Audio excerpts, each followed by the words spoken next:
Morning, Helen Breward here, cooking avocado and sweet potato brownies. Now I thought I'd do this because it looks like it's really going to be quite a healthy, sweet dessert. It's full of good ingredients. It doesn't have the refined sugar added to it. It has more sort of natural sugars like maple syrup. Even though maple syrup is quite high in sugars, it's more sort of plant sugars. But I do have an idea how to do another one, a different version with slightly different ingredients. So once I've done this, I'm going to have a go at that one. So we've got half a cup of avocado all mashed up, ready to go. And you know this is my favourite kind of cooking, where you just chuck it all in. We've got half a cup of cooked sweet potato, and I can kind of hear my daughter especially going, ugh, so that's going to be awful. Well, we'll let you know when it's cooked whether it's awful or not. Obviously the taste is going to be different to what they're used to, or to what you're used to. We have half a cup of almond butter, smooth almond butter. You can get quite a few different ones now, other than just the peanut butter. So we'll see how this tastes. I have had to make one slight change because I actually didn't have the ingredient, and I didn't want to go all the way down to the supermarket into town to get it.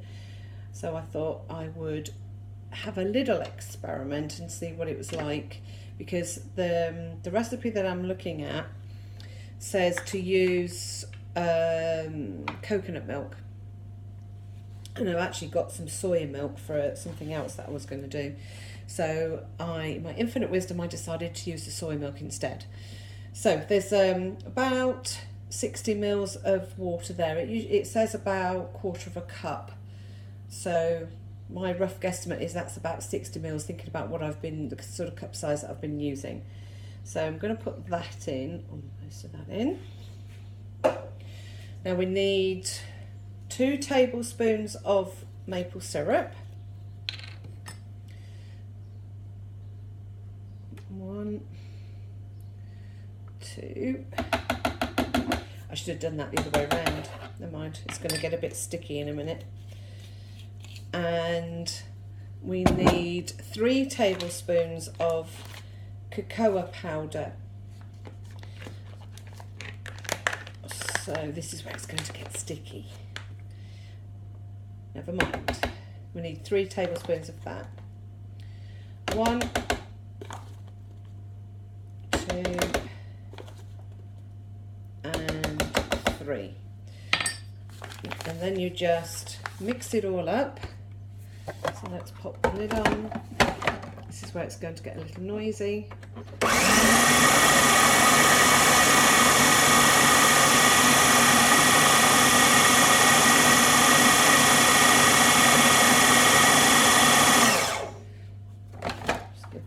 Stir,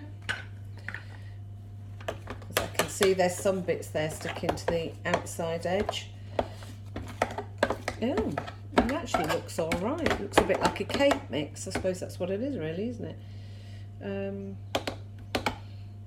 I did see somewhere, and I can't remember where now, a recipe for red velvet, which is I seem to think it was sugar-free, wheat-free, grain-free kind of thing. I'll have to have a look for one because that sounds quite nice. There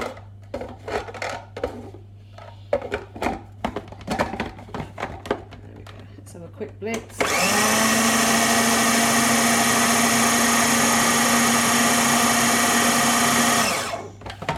And now all I need to do is just to add, before I put it into my pan that's already been greased, some chocolate chips.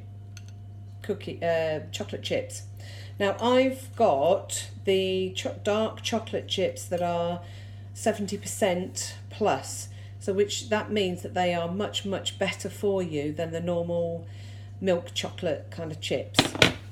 So I'm going to put those in there like that.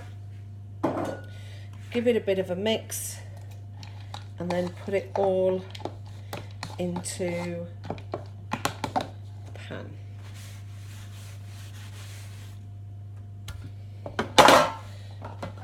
Let's take that out and scrape all that off.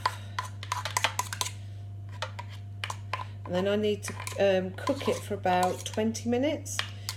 So I will get back to you with part 2 to let you know how it is and show you what it looks like when it's finished. So it needs to be cooked on, it's about 170, 175 if you're on Celsius. If you are on Fahrenheit, it's about 350 for about 20 minutes. I'm not sure what the gas conversion is, but my guess would be around gas mark 4, gas mark 5, because it's quite low. So I'll spread that around and get back to you once it's cooked.